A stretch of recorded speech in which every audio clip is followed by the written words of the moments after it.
You know, it's especially wonderful this year to be in a room with so many semi-fascists and extreme threats to our sacred democracy, as the president affectionately calls all of you. Not just you, of course. I'm sure he is referring to you in particular. But when Joe Biden refers to the semi-fascists and the existential threats to our democracy, he is referring to a much larger group. He is referring to half of the country. He is referring to the MAGA Republicans, which is to say, statistically, the Republicans, which is to say, half of the country, which is a strange thing to think. That government of the people, by the people, for the people, could be threatened by the very existence of half of the people. That our sacred two-party system faces the threat of annihilation if anyone even thinks of voting for the party that is out of power. That would make me think that something is amiss about our sacred democracy. I suppose the first thing that would be amiss about our democracy is that we don't actually have a democracy. The men who built our country were deeply distrustful of democracy from the beginning, not just back in 1789 when our Constitution went into effect, or even in 1776 when the Founding Fathers declared independence from Britain, but even further back in 1630 when Governor Winthrop described the Massachusetts Bay Colony as a shining city on a hill and a model of Christian charity. Even further back in 1620, when Governor Bradford and the Pilgrims landed at Plymouth Rock. All of those men, and especially the framers of our Constitution, gave us a mixed regime with an executive power, an aristocratic element, and of course, strong democratic representation in a federal system that balanced power between three branches of government as well as between three distinct interests: the people, the states, and the higher unity of the people and the states in a nation. The nation has a physical aspect: spacious skies, amber waves of grain, purple mountain majesties, sea to shining sea. You know how it goes. The nation in its physical nature has a body. That is the body politic. But our nation, just like the people who constitute it, is not merely a body. Our nation, like all nations, is also a soul. It must be. The soul is the substantial form of the body. It is the intellectual principle of the body. The soul animates the body. Without the soul, the body is dead. A body politic must have a soul in order to live. So what animates America? For most of American history, the answer was obvious: Christianity. The Pilgrims of the Mayflower undertook their voyage primarily, quote, for the glory of God and advancement of the Christian faith. Our founders and framers established our nation, according to John Adams, only for a moral and religious people, and Adams spelled out precisely what he meant by religion and morality in an 1813 letter to Thomas Jefferson. Quote, the general principles on which the fathers achieved independence were the only principles in which that beautiful assembly of young gentlemen could unite, the general principles of Christianity in which all these sects were united. Adams's clear articulation of the nation's religious grounding poses a problem for the secularists who deny America's Christian spirit because it contradicts another quote, also ostensibly from John Adams, on which the argument against America's Christian character rests. According to the secularists, John Adams declared in 1796 that, quote, the government of the United States is not in any sense founded on the Christian religion. So how do we make sense of that apparent contradiction? Here we see the proof of Alexander Pope's warning that a little learning is a dangerous thing. Because when we look into the origin of the phrase, we find that it does not come from any founding document. It does not come from the Declaration of Independence, or the Federalist, or even the private papers of the men who built the country. The statement comes instead from the Treaty of Tripoli, which, although signed by Adams, was not written by him. It was written by diplomat and Jeffersonian Republican Joel Barlow, and it was only written to persuade Muslim pirates to stop abducting and enslaving American sailors. The statement was not so much a statement of principle or even of law as it was a ransom payment by a struggling early nation to international criminals. When they were not attempting to placate Muslim pirates, our founding fathers spoke much more favorably of Christianity and its role in public life. Adams, obviously, directly contradicted his own professed nonsense from the Treaty of Tripoli, and most, if not all, of the other founders did as well. John Jay, co-author of The Federalist and the first Chief Justice of the United States, put it bluntly, quote, "Providence has given to our people the choice of their rulers, and it is the duty as well as the privilege and interest of our Christian nation to select and prefer Christians for their rulers." Had the ACLU existed at the time of the founding, it would have taken the Chief Justice to court. There is no question about it. In 1814, Francis Scott Key composed his most famous poem, The Defense of Fort McHenry, in which he summed up the American creed. "Oh, thus be it ever, when free men shall stand between their loved home and the war's desolation. Blessed with victory and peace, may the heaven-rescued land praise the power that hath made and preserved us a nation. Then conquer we must when our cause it is just, and this be our motto, in God is our trust. And the star-spangled banner in triumph shall wave o'er the land of the free and the home of the brave." The U.S. Navy recognized Key's poem for official use in 1889. The White House followed suit in 1916, and it became the national anthem by congressional resolution in 1931, with the affirmation of then-President Herbert Hoover. In 1954, President Eisenhower added a variation of this near century-and-a-half-long national motto to the Pledge of Allegiance, and as anyone with $1 in his pocket knows, the motto also appears on all U.S. currency, an important reminder, especially these days, that it is a much safer bet to trust in God than in the value of the U.S. dollar. I could go on citing the countless other evidences of America's Christian character, but there is not enough time in this entire conference, let alone in this speech. Suffice it to say, the soul of America is, and always has been, essentially Christian. And since the Revolutionary War, America is and has been a nation. So what does that make America's traditional political order? I'm no academic. I don't have an advanced degree in political science, but it seems to me that if a political community is defined at the physical level as a nation, and not, say, an empire or a city-state, and then it is defined at the metaphysical level as Christian, and not, say, Zoroastrian, I don't know, then that would mean that the traditional political order of the United States is Christian nationalism. I fail to see how even the most zealous opponent of Christian nationalism could look at any epoch in the history of the United States and come to any other conclusion. And yet today, the liberal establishment considers Christian nationalism to be the most dangerous and radical idea in public life. How is that? Simple. The liberal establishment detests the traditional American nation, both in body and soul. At the level of the body, the liberals seek to disfigure the nation, most notably over the past 60-some-odd years by erasing national borders and flooding the country with millions of foreign nationals each year, the largest migration of human beings in recorded history, by the way. And at the level of the soul, the liberals seek to corrupt the nation, perverting and in fact inverting the nation's animating spirit, its moral and religious order.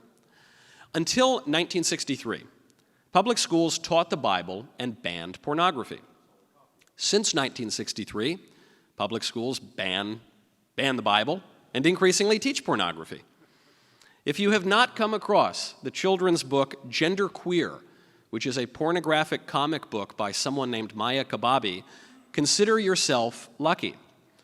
Unfortunately, your children are not so lucky. Very likely, many of them have come across that book in their high school and middle school libraries.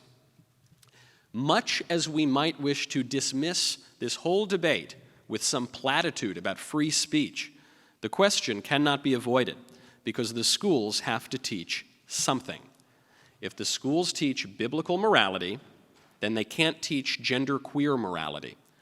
If the schools teach genderqueer morality, they can't teach biblical morality. This inversion in the latter half of the 20th century was not a development or evolution of our national character, nor was it a neutral expansion of free speech. It was a spiritual revolution, a change in religion, a reordering of the nation's soul. You can actually track this change as it occurred year by year. Yoram first called my attention to this strange fact with a simple Google Ngram search, an Ngram search which demonstrates the prevalence of words and phrases in books over time.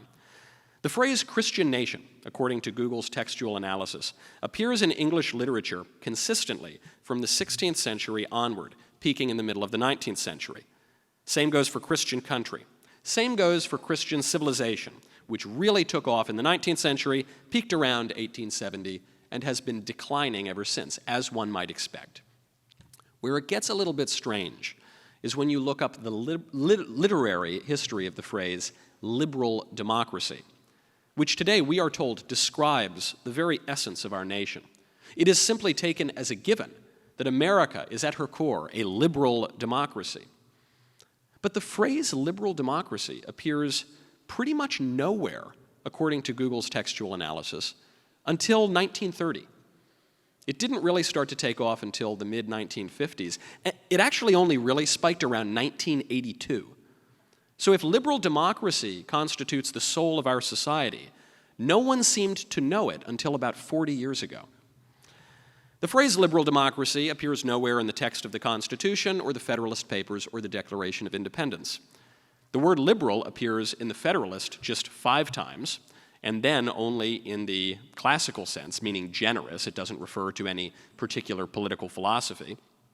Indeed, the word democracy and its derivations appear nowhere in the Constitution or the Declaration of Independence. It appears just 18 times in the Federalist. Each time it appears, it is invoked with disapproval. So how on earth did America become a liberal democracy? The word nation, along with its derivatives, by contrast, appears in all 3 founding documents. It appears in the Federalist alone 569 times, always with approval. The Federalist proposes that America, quote, should to all general purposes be one nation under one federal government. America's body politic, according to the Founding Fathers, would be national, her soul Christian. One might call it Christian nationalism. Liberals hate Christian nationalism not because it is a departure from the American political tradition, but because it is the American political tradition, which the liberals do not like. Liberals hate Christian nationalism because it is the opposite of atheist globalism, which is the scheme that they prefer. The term liberal democracy lends itself to this agenda of atheist globalism by diverting the nation's attention away at the physical level from its own citizens in favor of the ever-expanding international community of supposed democracies, and by turning the nation's soul away at the metaphysical level from our common good, which can only come from God, toward the glittering idol of individualism and choice. The left has led this spiritual and physical mutilation of our country. There is no question about it. I think of it as a sort of gender reassignment surgery for the nation, one that has turned a once beautiful creature in the image and likeness of God into a grotesque caricature fashioned after our own fantasies and delusions. The leftists led the transformation. But to be fair, they didn't meet very much resistance. They managed to do it pretty quickly. They couldn't have done it if the conservatives had pushed back in a serious way. Such a radical restructuring of the nation's body and spirit could never have taken place in so short a period of time had the conservatives had even a smidge of the clarity and courage necessary to conserve anything at all.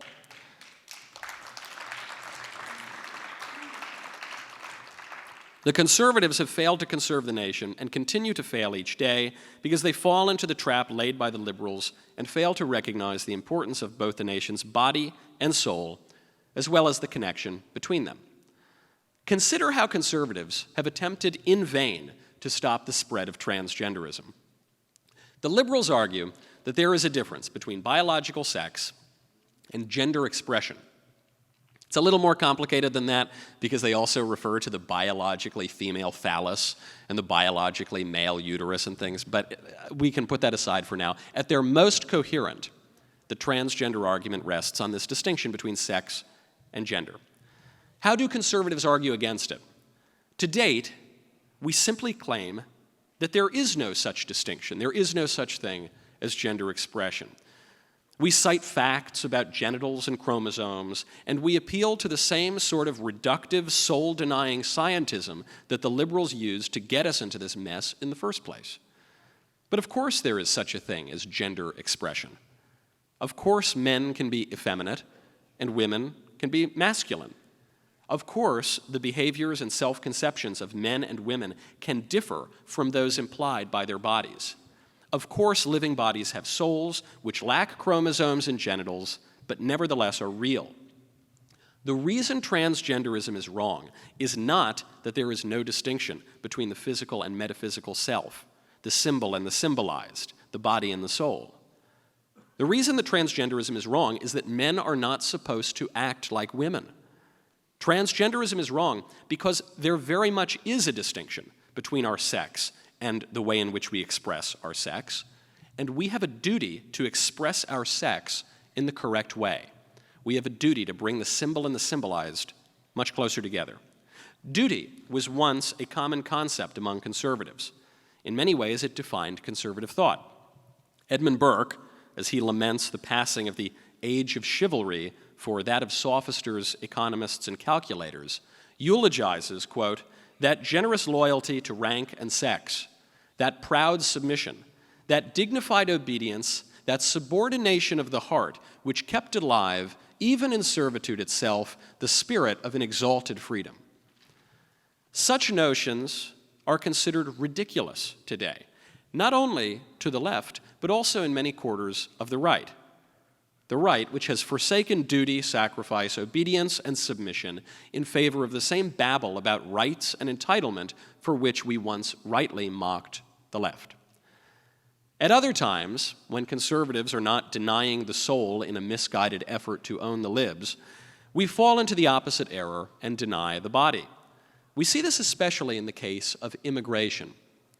For decades, self-styled conservatives have denied the physical aspect of the nation entirely, parroting the same liberal platitude that America is nothing but an idea. Not a place, not a people, just an idea. Even the most hardline mainstream conservatives on the issue of immigration have denied that there would be any reason to curtail the unrestricted flow of foreigners into the United States, insisting instead, quite to the contrary, that America should embrace more and more immigration, just so long as it's legal immigration. But a nation that does not have any practical borders, a nation that does not in any way distinguish its own people from any other people, is not a nation at all. A living nation must have an idea to animate it.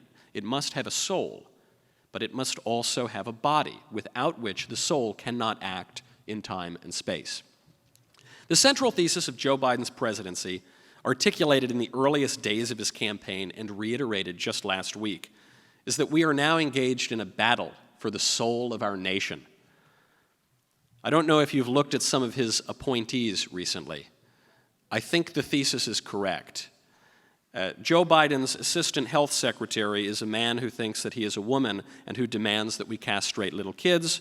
Joe Biden's deputy assistant energy secretary is a psychosexual sadist who dresses grown men up in leather dog outfits and photographs himself dragging them around on a leash. And Joe Biden's new deputy monkeypox coordinator is a store-brand Anton LaVey whose headshot depicts him wearing a leather pentagram chest harness on top of his other pentagram pectoral tattoo. Now, in Joe Biden's defense, he never told us which side of the battle he is on. So we may be in a battle for the soul of a nation, but if personnel is policy, our soul is in trouble.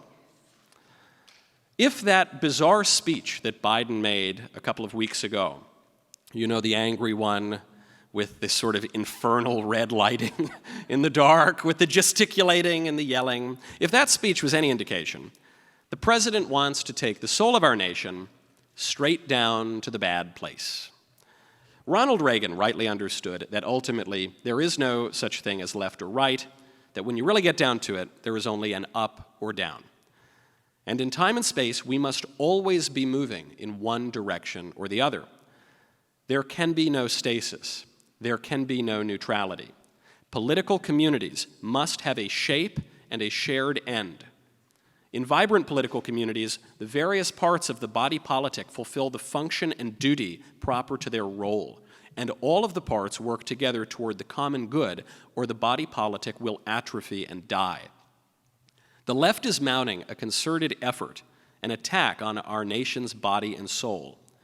The leftists wish for our traditional nation to die. They say so. It remains to be seen whether conservatives will muster the wisdom to understand this and the will to live. We have before us a choice between life and death, blessing and cursing. If we are to have any political future at all, we conservatives, at least, must choose life, life in body and in soul, that the United States and our descendants may live. Thank you very much.